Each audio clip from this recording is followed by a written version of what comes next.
If just one decision had gone differently, history might have erased this name forever, because there was a moment when Nelson Mandela was not seen as a hero, but as a threat.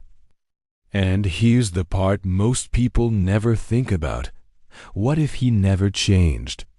What if he stayed on that path? By the end of this video, you might start to question something uncomfortable. Was he always a symbol of peace? Or did the world simply choose to remember him that way? And maybe more importantly, if you were in his position, would you have done the same? He was not born into struggle. In fact, he was born into power. A small village in South Africa. A royal family. His real name was not Nelson. It was Rolihlahla, a name that means troublemaker. At first, it sounds like nothing. But sometimes names become destiny, and sometimes they become warnings, because Mandela didn't start as a revolutionary. He started as a student, quiet, observant, disciplined, the kind of person you wouldn't expect to challenge an entire system. But the system he lived in was already broken. A system called apartheid. A system that didn't just separate people. It controlled them, where they could live, where they could work, who they could become. And at first, Mandela didn't fight it. He followed the rules. He studied law. He built a future. But then something happened. Not all at once. Not dramatically. Slowly. He started seeing things he couldn't ignore. People arrested for nothing. Families destroyed by policy. Lives decided before they even began. And this is where everything changes, because once you truly see injustice, you can't go back to not seeing it.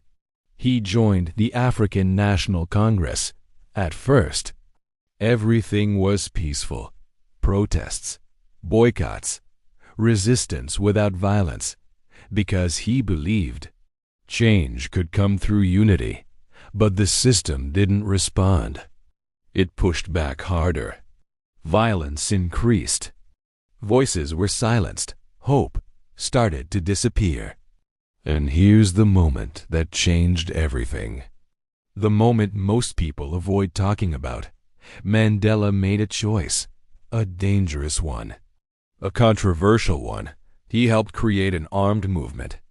Not because he wanted violence, but because he believed there was no other way left. And this is where the story splits. Some people saw him as a freedom fighter. Others saw him as something else. And the truth? It depends on where you stand. So let me ask you something. If peaceful resistance failed, and your people were still suffering, would you stay peaceful, or would you cross that line?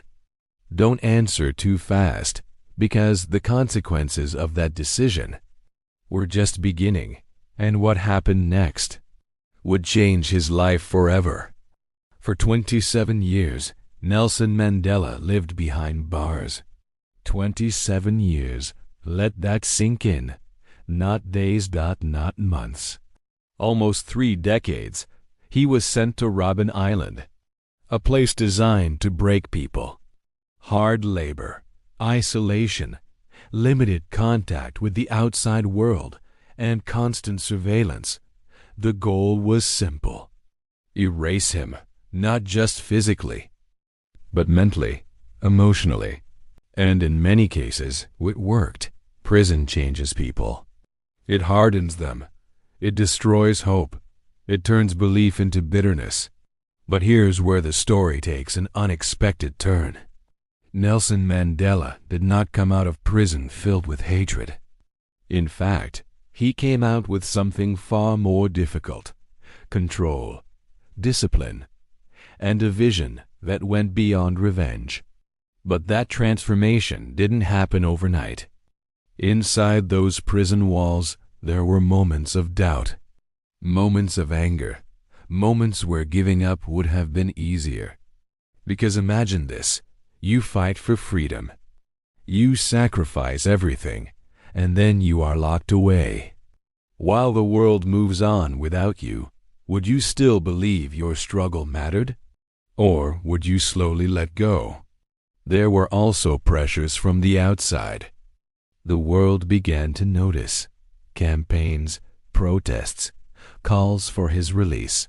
But the government offered him deals, freedom, in exchange for silence, freedom if he stopped fighting. And here's the critical moment. Nelson Mandela refused, over and over again.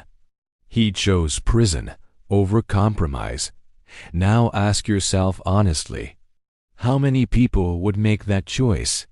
Because this wasn't a short-term sacrifice.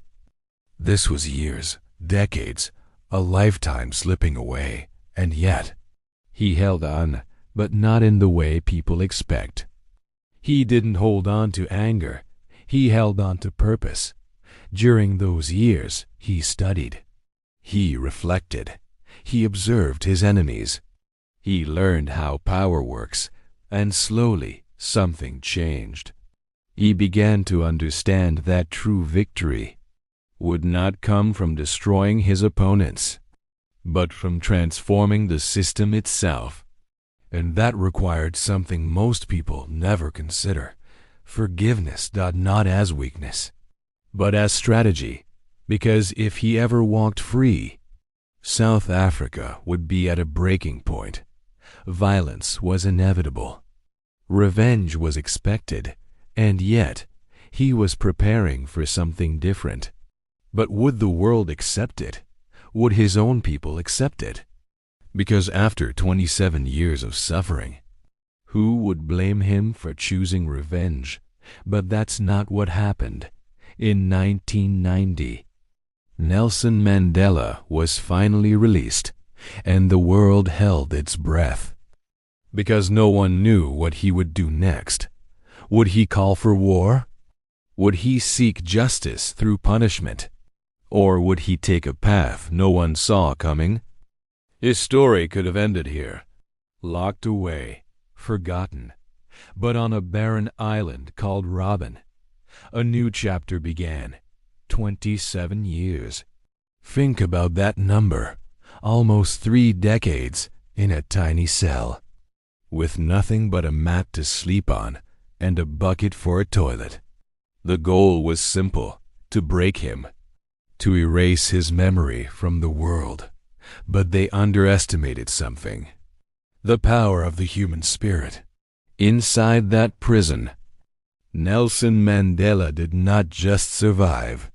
He led. He organized fellow prisoners. He taught them to read, to write. He turned a place of despair into a university of revolution. Every day was a battle against hopelessness, against the gods, against time itself. But he never lost sight of the goal: freedom, not just for himself, but for everyone. Meanwhile, outside the prison walls, the world had not forgotten. A movement grew: Free Nelson Mandela. The call echoed across continents. It became a symbol of the fight against injustice everywhere. The pressure mounted, year after year. The system began to crack, and finally, after 27 long years, the day came. February 11th, 1990, Nelson Mandela walked out of prison. A free man, but the world he returned to was still a nation on the edge of a cliff. Decades of anger, hatred, and pain were ready to explode into civil war. This was his final test, and perhaps the most difficult. After everything he had endured, he could have chosen revenge. He could have chosen retribution. But he chose something else. Something almost unimaginable: reconciliation. He met with his former enemies, the very people who had imprisoned him. And he spoke not of anger, but of forgiveness. of building a new nation, together, a rainbow nation, where every color, every race, could live in peace. In 1994, he was elected the first black president of South Africa. The prisoner had become the president. A story that seems impossible, but it happened. Nelson Mandela's journey was not a simple path from good to great. It was a path through darkness, through doubt, through decisions that would break most people. He was not just a symbol of peace. He was a man who understood the necessity of struggle, a man who embraced conflict to find peace, a man who sacrificed his own freedom to win freedom for millions. His life forces us to ask a difficult question. When faced with unbearable injustice, what is the true price of peace?